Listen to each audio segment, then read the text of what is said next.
Ouais, la flamme rouge déjà, hein. Et ils vont revenir sur Peter Wheeling peut-être. Et il y aura des bonifications à aller chercher. 6 et 4 secondes, on le rappelle, pour le deuxième et le troisième de l'étape. Allez, c'est deux coureurs qui montent par à coup. Deux purs grimpeurs.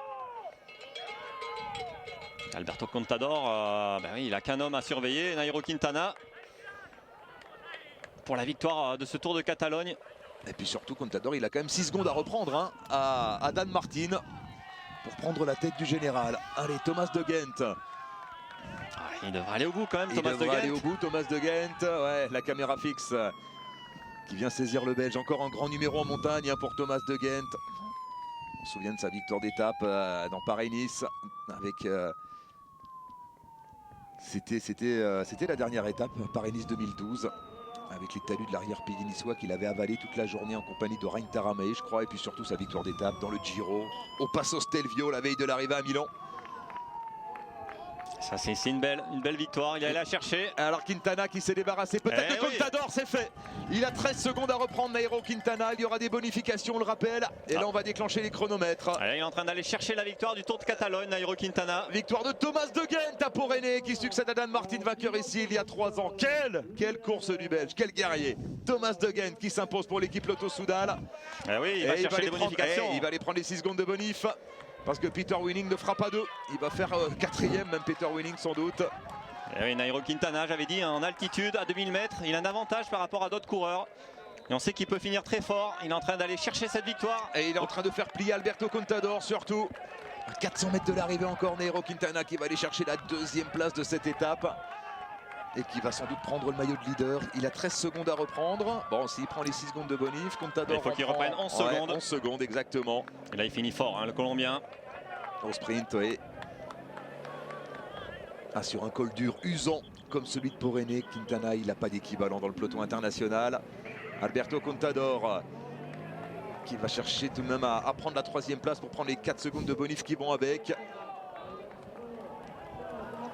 Ouais, non, ça fait Nairo Quintana et pour moi le meilleur grimpeur dès qu'on arrive dans des cols à 2000 mètres d'altitude. Allez, Nairo Quintana qui en termine, un peu plus d'une minute de Thomas de Gendt. On va regarder le chrono. Quintana 2e de l'étape, 6 secondes de bonification. Il est à 1,08.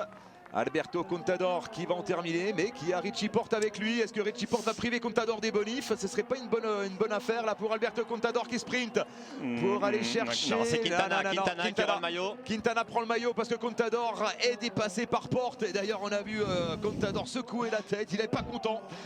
Ilnur Zakarin qui va aller chercher une place de 5e ou de 6e. Ah, le petit coup de Porte là à Contador, ouais. Ça n'a pas plu au pistolero. Hein. TJ Van Garderen qui arrive, Ilnur Zakarin, Christopher Froome et Romain Bardet qui vont arriver. Bravo à Peter Wheeling également, hein, qui vient de passer la ligne. Qui arrive également. Et Dan Martin qui va perdre son maillot assez nettement. Nairo Quintana, nouveau leader de ce Tour de Catalogne. Bon, mais il doit pas y avoir beaucoup. Hein. Ouais, il doit y avoir 5-6 secondes. Attention. Même pas. Là, mais Contador ne prend pas de bonif. Hein. Mais il y a peut-être que 2-3 secondes, ils vont se jouer les bonifs. Tour de Catalogne n'est peut-être pas si joué avec un écart aussi faible. Rigoberto Urán qui en termine. Le Colombien de l'équipe Cannondale qui passe la ligne à son tour. Et Rodriguez. Joaquin Rodriguez, ouais. Un petit peu décevant aujourd'hui encore, Joaquin Rodriguez. On a Davide Formolo qui va passer la ligne également avec le maillot blanc, le meilleur jeune.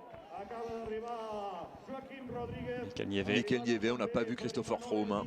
Froome qui s'est peut-être relevé tout simplement dans cette montée vers Port-Aine. On a quand même une belle explication. Oui, c'est vrai, elle a été courte, mais elle a été intense. Entre, là, c'est Jarlinson Pantano qui en termine pour l'équipe YAM, avec Davide Formolo, le jeune italien.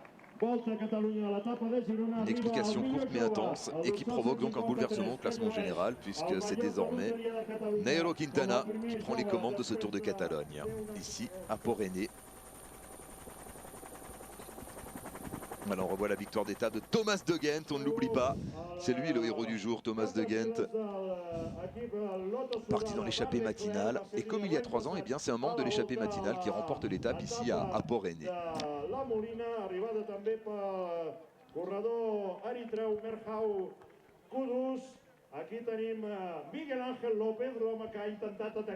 Thomas de Gendt qui a bien géré sa montée. Oui. En gagnant avec quasiment 1 minute 08 sur Nairo Quintana. Thomas De Gendt qui remporte sa deuxième victoire d'étape sur le Tour de Catalogne. En 2013, il avait gagné la dernière étape. C'était à Barcelone. On revoit, regardez, Contador qui se fait chipper la troisième place par Richie Porte, je pense. Et Richie Porte prend les bonifs. Et regardez Contador, il n'est pas content du tout. Il faut la photo finish. Et il faut la photo finish, mais je crois que c'est Porte qui ouais, prend la troisième. oui. Donc ça veut dire que Quintana prend la deuxième place. 6 secondes de bonification. Il doit y avoir 5-6 secondes. Ouais, c'est ça, 5-6 secondes environ au classement général entre Contador et Quintana. Allez, on va écouter tout de suite